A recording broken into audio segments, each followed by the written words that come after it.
you something. You can get these lines right. I'm gonna blow your fucking brains out tonight.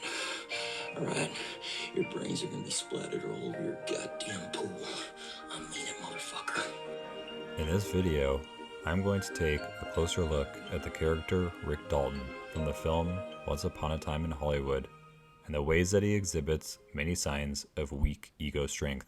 The word ego has been utilized by many different psychologists over the last century in order to help define who we are as individuals. It is what we refer to when we say I. Starting in childhood, we begin to develop our ego, or the sense of I, while simultaneously learning about the relations to the world around us. When people are raised in environments which provide love, nourishment, safety, security, and room for growth, one is able to develop a healthy ego, a sense that they can accomplish tasks, learn from experiences, and not be overwhelmed by what the world has to offer. But when early environments do not provide these conditions, a person can develop weak ego strength, in which they may feel overpowered by life's challenges, unable to grow or learn from mistakes, and hold a general resistance to facing life as it presents itself. Through a more careful analysis of Rick's character, I hope to show the ways in which much of his life is impacted by an insufficiently strengthened ego. With this information in mind, let's get into the analysis. At the 6-minute mark of the film, Rick is meeting with the movie producer Marvin to talk about potential film projects for himself. Marvin is telling Rick how much he loves his movies and that last night he watched a double feature of his action flicks. Even though Marvin is saying nothing but good things, Rick's face shows that he does not hold similar sentiments. It seems like he may be ashamed and dissatisfied with his movies and his career up to this point. We are also shown pieces of his films displaying a confident and well-spoken man. He often plays characters who meet life head-on and are not thinking twice about their decisions. The real Rick, by contrast, is unconfident and unsure, while also struggling with some form of stutter or speech impediment. Rick is hesitant to take on new life challenges. He is nervous about what might come next for him. As the conversation proceeds, Marvin asks Rick if he is wanting to continue being the one who loses in his films, and we see Rick slump over and sigh with trepidation. As his current career projection is called into question, we further see the disparity between the Rick Dalton of reality and the character he portrays on screen, and that the former is not up to the task. Following this scene, Rick says to Cliff as they're leaving the restaurant, Well, it's official, old buddy. It has been. What are you talking about? What did that guy tell you? Told me the goddamn truth is what he told me. Although all actors and people need to go through these types of transitions and changes in their life and career, Rick seems to be taking it especially hard. He is unable to tolerate the reality that is staring him in the face, and he seems ready to break down in the face of these challenges. Ego strength refers to a cultivated resiliency or strength of our core sense of self, the extent to which we learn to face and grow from challenging events or persons in our lives in ways that strengthen our relationships with ourselves and others and enrich our lives with meaning. At the 35-minute mark of the film, Rick shows up for his day on set completely hungover. Despite his condition, he continues to smoke cigarettes while relentlessly coughing. The director comes into his trailer and talks about wanting to dress him up to look more like the character he is playing, someone who doesn't resemble Rick himself or the characters he normally portrays. The director says to him, I don't want them to see Jake Cahill. I want them to see Caleb. I hired you to be an actor, Rick. Not a TV cowboy. You're better than that. This throws Rick off because it seems he has always portrayed his own likeness in his films. He is used to playing characters that are familiar to him in appearance. Perhaps he likes to imagine himself as these characters, and being asked to change his appearance could harm this illusion he has built in his head. Rick also may not want to be overshadowed by the film or the character, as he is used to being in the limelight. He is used to being seen. On top of these factors, He is being asked to do something different by changing his appearance. It's something he wasn't expecting, which may be a problem for someone with weak ego strength like Rick. Objectively, it may not seem like a big deal, but for Rick, these requests create stress and panic. He reluctantly decides to comply with the director's choices, eventually sending him into a spiral. A person with little or weak ego strength lacks resiliency, sticks mostly to what feels comfortable to them, and avoids what does not. They tend to hold unrealistic expectations, which are held rigidly in place by emotionally charged core beliefs that activate the body's stress response, as they are rooted in fear and anxiety. It can mean the person holds limiting beliefs and toxic thinking patterns that cause them to think they lack resources. At the 54-minute mark of the film, Rick is getting ready for his scene and sits next to the younger actress Trudy in their actors' chairs. As the conversation progresses, we see the ways that Trudy's inner strength reflects back on Rick's lack of ego strength. She talks about her love of acting and mentions how it's the actor's job to avoid impediments to their performance. It's the actor's job to strive for 100% effectiveness. Naturally, we never succeed, but it's the pursuit that's meaningful. She seems to have already developed a solid understanding regarding the importance of change and development in life, whereas Rick is scared and resistant to what change means for him. When she asks him about the book he is reading, he says he couldn't explain it since he had not yet reached the end of the story. But in fact, all she wants to know is what the story or plot is about, not how it ends.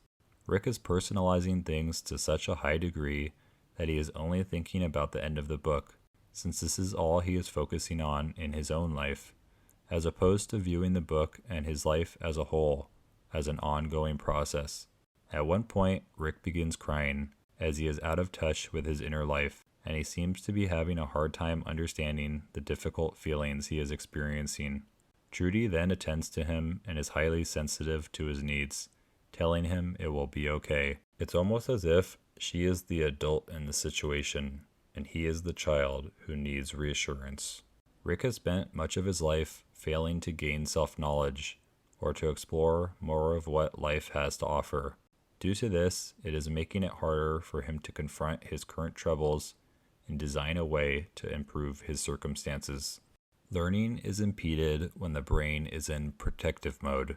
The stress response activates the sympathetic division of the autonomic nervous system, which shuts off the brain's learning mode, parasympathetic division.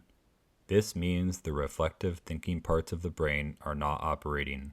Thus, it's less likely, if not impossible, to consider healthy options and new possibilities. Thus, reactive responses not only block us from developing a healthier ego or ego strength, they also make us prone to repeating problematic behavior patterns.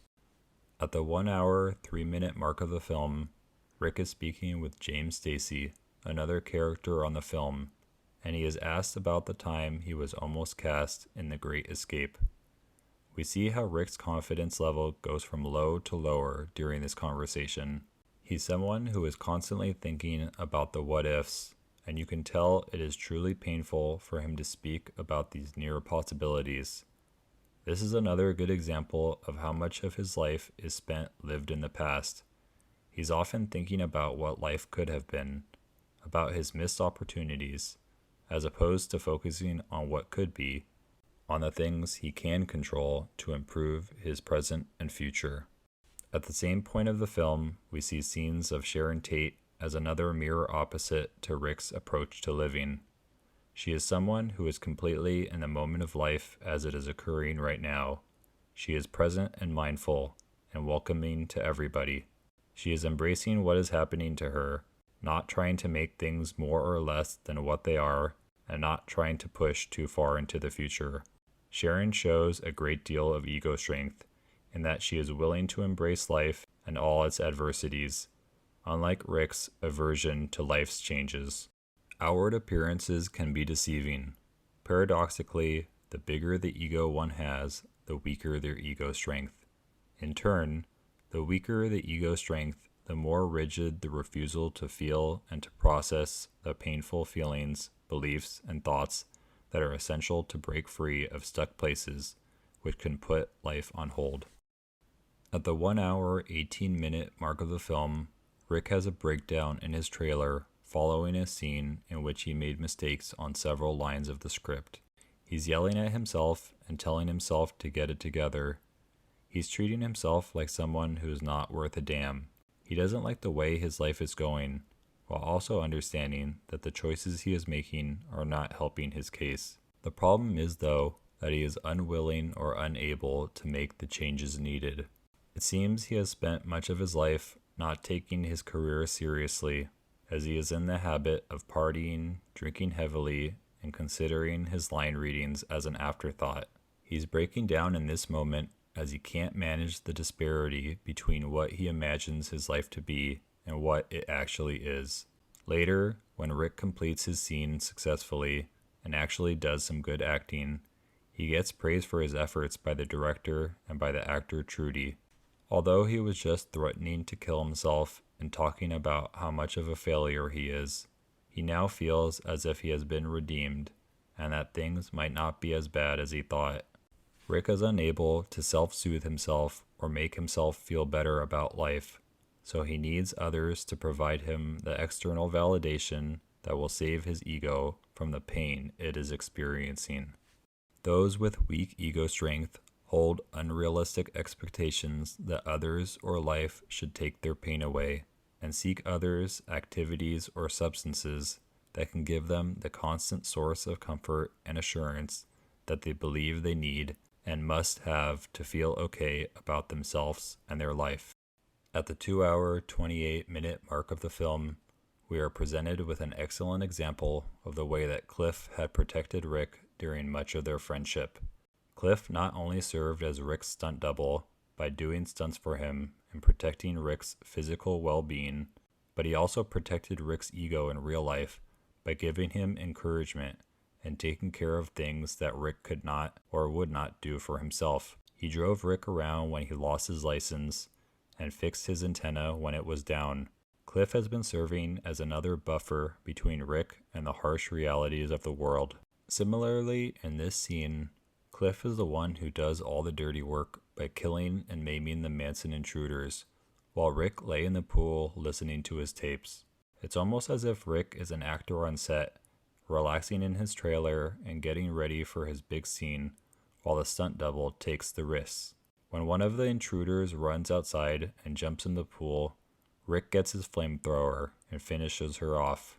Despite the fact that she was practically dead, Rick is the one who gets to enact the movie star scene, something he will be able to talk about for the rest of his life. Cliff gets hauled off in the ambulance and disappears into the night, while Rick stays back, unscathed and not having broken a sweat.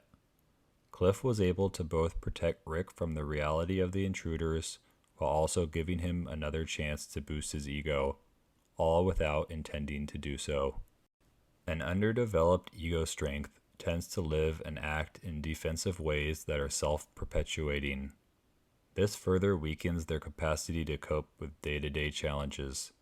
Characteristically, they waste a lot of energy fighting or hating reality and wishing it would go away, reject or deny the necessity of facing what they most fear and are most challenged by, confuse strength with the particular defense strategies they most rely on, i.e., angry outbursts, avoidance, denial, wishful thinking, and the like, refuse to accept or deal with what is happening in their lives at present or what happened in the past, and think escaping the pain of growing, developing, maturing, etc. is a viable solution, have unrealistic expectations for what should or must happen in order for them to feel strong or valued, believe relationships and happiness in life means the absence of emotional pain, fear, and anger.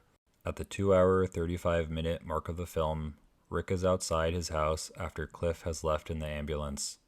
Jay Sebring comes down the driveway and they recap the events that just took place.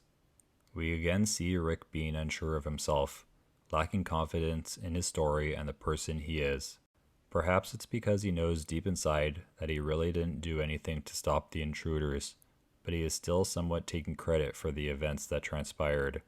Rick is on one side of the gate and Jay is on the other, and we get the impression that all Rick wants in life is to be accepted by Jay and Sharon, or anyone from the upper echelon of Hollywood, and that maybe by being allowed through that gate, he will finally be approved of. He will finally be noticed. He actually seems surprised that Sharon knows who he is, and while they're talking on the intercom, he begins walking away, already anticipating rejection. But to his surprise, she opens the gate and he is allowed to enter. His wish has been fulfilled.